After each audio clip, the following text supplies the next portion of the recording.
Vincent van Gogh was a famous Dutch painter who lived in the 19th century.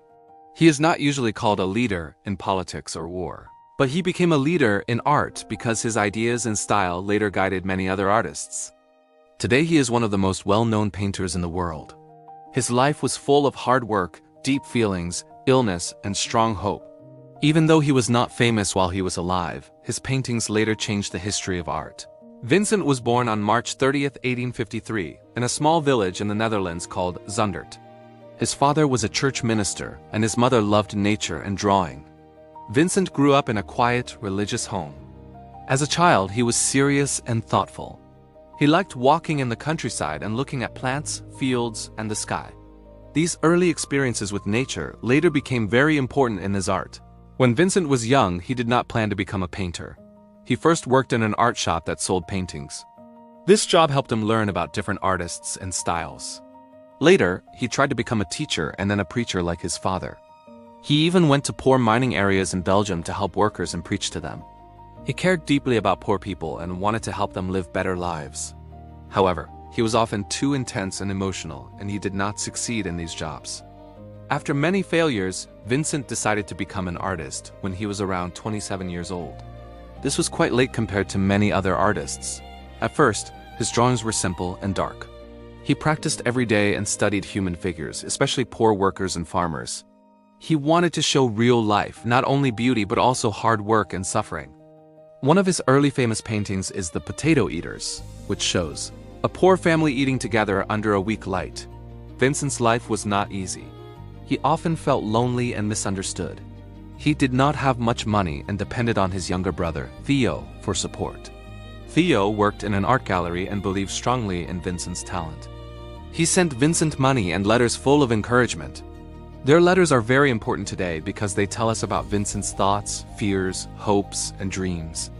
In 1886, Vincent moved to Paris, where Theo lived. In Paris, he met many modern artists such as Monet, Pissarro, and Gauguin. He learned about new styles like Impressionism, which used bright colors and quick brushstrokes.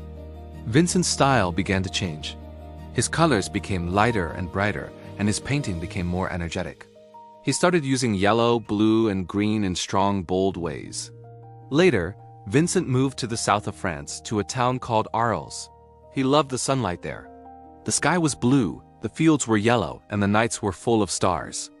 This place inspired some of his most famous works, such as Sunflowers, The Yellow House, and Starry Night over the Rain. He dreamed of creating a community of artists who would live and work together.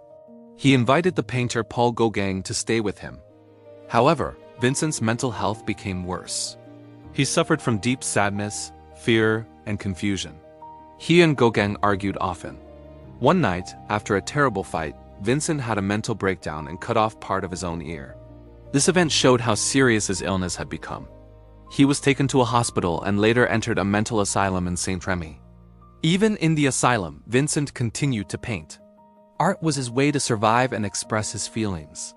He painted the hospital garden, olive trees, and the view from his window. One of his most famous paintings, The Starry Night, was made during this time.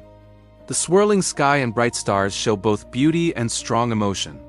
Many people today feel that this painting shows the movement of Vincent's troubled mind. In 1890, Vincent left the asylum and moved to a small town called Auvers-sur-Oise near Paris. A doctor named Dr. Gachet took care of him.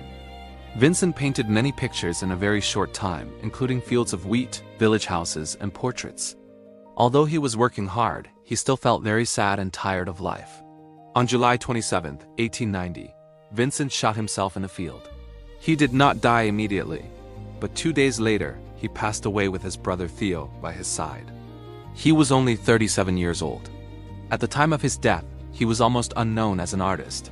He had sold very few paintings and most people did not understand his work. After Vincent's death, Theo tried to make his brother's art known, but Theo himself died only 6 months later. Theo's wife, Johanna, then took care of Vincent's paintings and letters. She worked very hard to show his art to the world.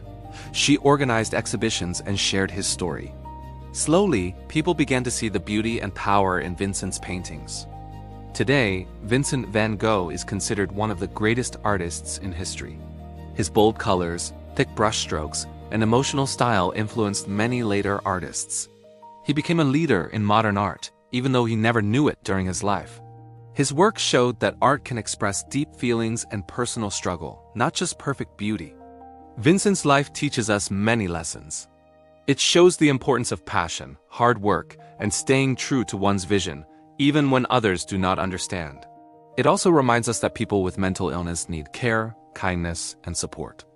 Although Vincent's life was short and painful, his art continues to give hope and inspiration to millions of people around the world. In simple words, Vincent van Gogh was a man who saw the world in a very special way. He painted what he felt, not only what he saw. He did not become rich or famous in his lifetime, but his spirit and creativity made him a leader in the world of art forever.